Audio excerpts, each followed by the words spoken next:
정치인들의 말로 전국 상황을 살펴보는 정치의 언어 시간입니다. 자, 먼저 오늘 화제의 말을 한 주인공들부터 만나볼까요? 네, 오늘도 세 분이 나와 계십니다. 먼저 국민의힘 윤상현 의원, 박성준 더불어민주당 원내 운영 수석부 대표, 또 홍준표 대구시장 모습까지 보이네요. 자, 그럼 이들이 어떤 말을 했는지 하나씩 확인해 볼까요? 자, 먼저 윤상현 의원의 발언부터 좀 보겠습니다. 무슨 말을 했을까요? 자, 있을 수 없는 일이다. 뭔가를 굉장히 강하게 부인하고 있는 그런 느낌인데요. 어떤 사안을 두고 한 말인지 직접 들어보겠습니다.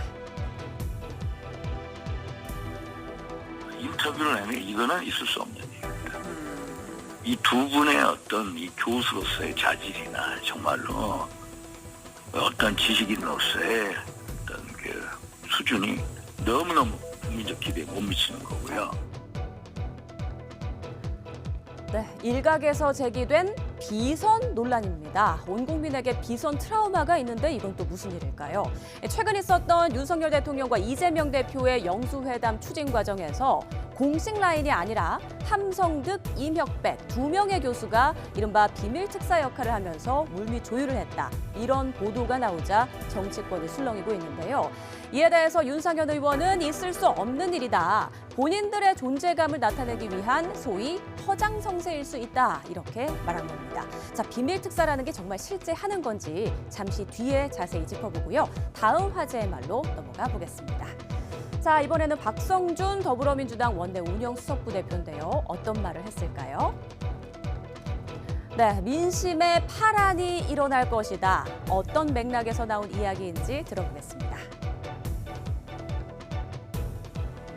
국민들이 요구하는 시선에서의 답을 내놓는 것이 맞는 것이지, 그렇게 가서는 저는 만약에 거부권을 행사했다, 민심이 저는 파란이 일어날 겁니다.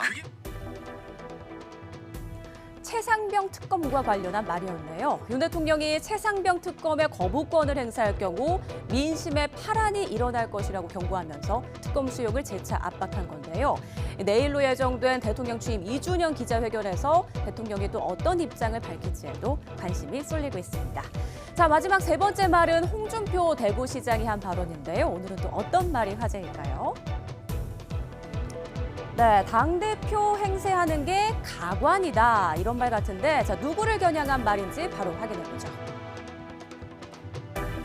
네, 홍 시장이 오늘 SNS에 올린 글인데요. 내용을 보면 당대표나 된 듯 새롭게 비대위원을 임명하고 당대표 행세하면서 전당대회를 연기하려고 하니 참 가관입니다. 그렇게 한가로운가요? 라고 적혀있네요. 바로 황우여 국민의힘 비대위원장을 향해서 한 말입니다. 앞서 황 비대위원장이 국민의힘 당대표를 뽑는 전당대회가 오는 7월 말에서 8월 초로 미뤄질 수 있다고 하자 이렇게 비판을 쏟아낸 건데요. 이번 비대위원장의 역할은 전당대회 관리뿐이다. 빨리 전당대회 열어서 당대표나 선출하라. 이렇게 촉구한 겁니다. 자, 전당대회가 늦춰질수록 한동훈 전 위원장의 당대표 등판 가능성이 높아진다. 이런 말이 나오는 상황이라 한동훈 저격수 홍 시장의 이런 반응이 더욱 눈에 띄고 있습니다.